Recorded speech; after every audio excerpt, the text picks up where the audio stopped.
Hi, welcome back to the channel. Today I want to talk about a topic that I've noticed kind of going around the AuthorTube community, as such that is the notion of do writers need to read? That, do writers need to be also readers? And the short answer to that is yes. So thanks, I hope you enjoyed this video and I'll see you next time.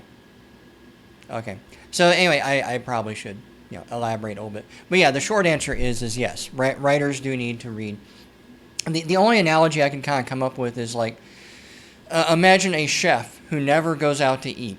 All he does is eat his own cooking. He never goes out to eat. He never samples anyone else's stuff, that sort of thing. He could probably be a pretty good chef, but after a while, he's going to hit a doldrum. He's going to kind of just do the same thing over and over again because there's really nothing new to learn. He'll just be really, really good at cooking the stuff that he knows, and that's it, and he's going to just, move on with his life. And writers are kind of like that as well. And so I think, yeah, to be a good writer, you do also need to be a reader. How prolific, that sort of thing, I think that kind of depends a lot on time. Like, I know I don't read as much as I probably should, quote unquote, should read. Mainly because I don't have a lot of time. I spend my mornings writing. Pretty much all day is work, seeing clients. And then by the end of the day, it's dinner, and I'm usually just kind of wiped out. And maybe I'll read, maybe I won't, but, that sort of thing. So what I wanted to do was talk a little bit more about not only that you should read, but what should you read and how and then why, because I think that will kind of help narrow it down a little bit. One is you should read within your genre. That seems like it should be kind of like a no-brainer, but I think Chris Fox made a video where he said that was some of the advice, like the worst advice he ever got was don't read within his own genre. I think it was because the fear is that you would just start imitating everybody else.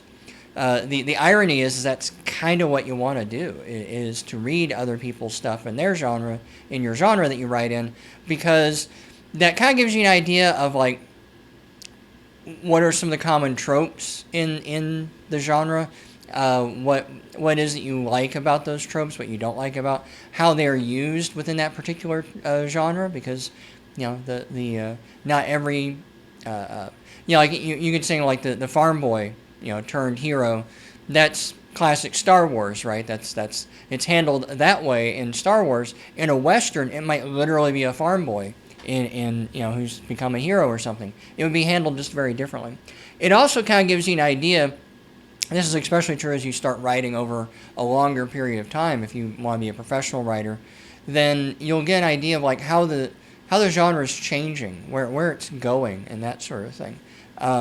For a very long time, romance was pretty much just what I always kind of called the bodice ripping kind of romance. It was all historical romance, usually set in like I guess like the Victorian period or I don't know, like the 1800s or something. I'm not exactly sure when the time period was, but that was kind of all it was. And over time, it seems, or at least that's all I saw that it was. But over time, I mean, Twilight, I'm not crazy about Twilight, but essentially it is also romance, but it pulled in horror aspects with vampires and werewolves and kind of turned that into a romance. And now we're starting to see, I noticed that Harlequin Romance puts out a lot of like, they're basically mystery romance, or maybe romance mysteries, action, intrigue, that sort of thing, that they're basically pulling in these other genres. They're still romance,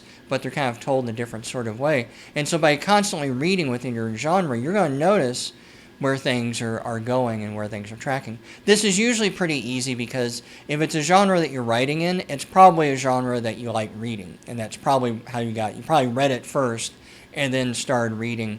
You probably read it first and then started writing in it as well. So it's usually not too difficult to kind of keep to this idea. But then I would also suggest that you read at least some stuff that's not in the genre that you write. Like I don't really write science fiction. I have one science fiction short story out, and that's really about it. And I'm not really Not really sure if I'm. Well, I have one science fantasy, the novel that I'm writing too, but it's nothing like hardcore science fiction that most people are writing and reading today. But I do like reading science fiction because that kind of gives me ideas of what else is out there, what else is possible, these other different ways of telling the tropes and that sort of stuff. And so reading outside my genre will help with that. I actually probably need, this is probably something I need to work on, is push myself a little further to read more. Like for instance, I never really liked mysteries all that much, and then I took a workshop where we kind of discussed a Mickey Spillane opening. I think it was One Silent Night or One Quiet Night, one of his earlier novels. And I liked it so much that I picked up some of his stuff and started reading it. I liked it so much that I kept reading it. And then I wrote Memories in the City, which is basically a gas lamp fantasy hard-boiled mystery, noir setting sort of thing. It gave me an idea of pulling in this new genre into something else that I was already kind of interested in writing. And I really do like it. I've now discovered that I like that genre, and I kind of want to get back to writing in that realm too. So you never know when you might discover something new. But I do kind of need to push myself. I kind of want to pick up a Western and read that. My grandpa used to have all of these books on Louis L'Amour. It was interesting. There would be two big shelves in my grandparents' house. One was filled with all my grandpa's Louis L'Amour books, and the other one was filled with all my grandma's Harlequin romance books. And so they were all both big into these writing. I probably should read some romance, for instance. It's not something that I'm overly interested in or that I really want to write in, because romance is pretty much written by women for women, and that's just true across all cultures, always has been, that sort of thing. But if I want to pull in some kind of romantic elements into some stories, which, I'm thinking about the sequel of Saga of the Scout, I want to build on the romance that's in that book and build on that more in the second book. It would probably do me some good to be reading some romance stuff just to kind of see how they do it. I'm not going to be writing a romance, but I at least need to know how they handle certain things and that sort of thing. And so definitely read inside your genre and read outside your genre. I would also suggest reading the classics. Reading the important books within particular genres. Now, I'd say if you're going to be reading within your genre that you're writing in, you probably want to read a lot of the classics. If you're writing science fiction, you should be reading Heinlein and Bradbury and Asimov and a lot of those guys. Even William Gibson, if you're writing any sort of cyberpunk kind of stuff. Because these were the guys who started a lot of the tropes that we now just take for granted today. And it will also give you an idea of where the genre has kind of come from. Reading the classics outside of your genre, that's probably about as far as I would go. That's why I say when I want to read Westerns, I kind of want to read Louis L'Amour, and that's about it. I know there's many other Westerns out there, but why not just read the best? If you're going to read hard-boiled mysteries, I'd say read Mickey Spillane or read Raymond Chandler, because those guys are the classics. I know there's a lot of other people out there who are writing a lot of that stuff back then, but you might as well read the heavy hitters, because you're probably not going to read as deeply into genres that you don't really like or that you don't write within. I'd also say read the new stuff that's coming out, even if it's not good, even if it's not best name, big seller, bestseller kind of stuff. You kind of want to, again, read what's going on out there. I like sword and sorcery, and I'm really happy to see that there's a lot of people out there writing a lot of sword and sorcery stuff. I would like to say it's all good, or I'd like to say that it's all my taste. I don't know if it's good or not, but whether or not I like it is another thing. But then you discover something like I did with Robert Zoltan with his Rogues of Mirth. I really like that, and so now I'm going to keep following what he writes. And then a lot of the other stuff I pick up, and I'm kind of not into it, and I just sort of forget about it. And that's okay, because their stories sold somehow. Their novels got published somehow. So somebody liked it, even if they themselves were the only ones who liked it. So it's worth reading the new people because, again, that kind of gives you an idea of where a genre is going. Who's maybe the next big player within a genre. Everybody starts off somewhere, and everybody starts off usually at the bottom of the totem pole. And so it's kind of worthwhile keeping up with what those things are. I would say definitely read authors that you like, because authors that you like, you probably like them because something about their writing resonates with you and will have a positive influence on your writing, whether it's the plots that they sort of go with or their characterizations or their descriptions or whatever.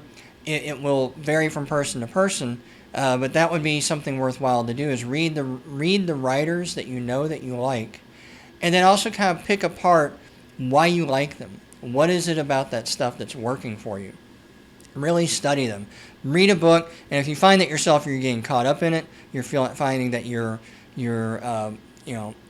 anticipating, I can't wait to get home after work so I can sit down with this book and read it, find out what happens next. Or if you find yourself getting a little misty-eyed at a certain scene or whatever, kind of when maybe a little dog ear, a little bookmark or something at that point, and then when you're done with the book, come back and reread through it again and study it and see what were they doing. How did this work? How did I get so sucked into this book that I couldn't put it down, that sort of thing.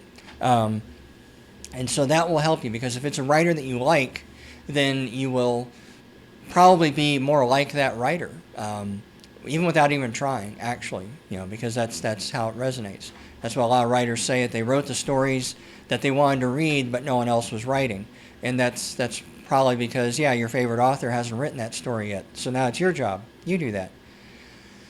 On the flip side, read authors that you don't really like. Now, that one's a little harder for me to follow, to be honest, because I don't have a lot of time. So I kind of don't want to waste my time reading books that I know I don't like. But I at least want to read them and try them and find out at what point did I stop. At what point was I like, I'm not going to pick that up again. I don't care. I want to move on. Because that means somewhere along the lines that writer lost me. Now, it doesn't mean that they're necessarily a bad writer, again. It just means that they're a writer that I don't like, that doesn't resonate with me. Probably because it's not my style of writing.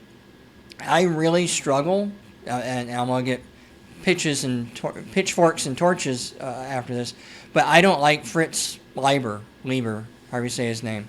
I've tried to read a few of his stories. I just can't get into them. I don't know why. I feel like he has a lot of stuff in there that's just very pointless, that I don't know where this is going. Why am I reading this? What's going on? Sometimes the story picks up and I'm like, oh, okay, now we're in the story. But I'm like, why do I have to read the first 3,000 words of something that seems to have nothing to do with anything? And for me, that's an important part, because I need to read that, because that tells me that's not the sort of style that I like. Now, I do like a lot of his descriptions. I do like the way he uses a lot of the words to describe people and places and that sort of thing. And so I kind of read for that part, but I can't really say that I enjoy reading a lot of his stuff for that reason. Let's see, what else is the big reasons to be reading? Read your genre, read not your genre. Read the classics, read the new ones. Read the people you like, read the people you don't like. I think that's really about it. Is there other reasons, other sort of reading that you do? Do you find that you read this just to get this sort of benefit from it? Have I overlooked anything? I remember one. Read your format. That was the other one that I was going to say. If you write novels, read novels. That's usually, again, not very hard. Most writers I know write novels. That's pretty much all they want to write. Sometimes that's for business reasons, I think. Short stories don't sell quite as well. I think that depends on your genre. Again, in the sword and sorcery realm, short stories sell very well, because that's kind of how they got started. Robert E. Howard invented the sword and sorcery genre, and pretty much all he wrote was short stories. I think his longest story was 15,000 words, which is a novelette, I guess. I don't know what you call that. A very, very long short story. The longest I ever written was 12,000 words. That was The Crystal Flame. Yeah, The Crystal Flame was 12,000 words. One of my Yark the Scholar stories. So if you write novels, read novels, because you need to see how they handle a lot of the issues that come up with writing a novel. Particularly when you hear a lot of people complain about the muddy middle, where there's this long section in which stuff needs to happen to get to the big climax. But, how do you keep that interesting? How do you keep that going? Again, that's where a lot of writers, lose me, is the intro is great. I get a few chapters in, and then I'm just kind of bored because it just feels like we're just going through the motions, that sort of thing. But definitely also read short stories if you write short stories. I've been focusing more on short stories lately. That's why I haven't really seen a lot of new novels coming out my way, because I've been really writing more short stories. I've been writing Nadja the Witch Warrior. I've been writing some Yark the Scholar stories. And I've been reading a lot more of those kinds of stories as well, because short stories are a different kind of animal. How you need to read those to see, like, how does an author make a character likable or unlikable in 1,000 words or less? How do you get world building into a story without just doing massive info dumps? One of the things a lot of people liked about Robert E. Howard writing, especially his Hyborian world, was the world that he built, but it was all done in short stories. He just kind of threw out, a paragraph here, a couple of paragraphs there, give you an impression, every now and then of like what the rest of the world was like, without writing a textbook on all the nations and how they worked and their history and stuff like that. I think eventually he did write a long story, almost like nonfiction, which was sort of like his Bible of the history of his world. And if I remember right, that was like one of the publishers asked him to do that because I think they wanted to make sure there was some internal consistency. I'm not sure if it was ever even published, but it was called, I think, the Hyborian Age or something like that.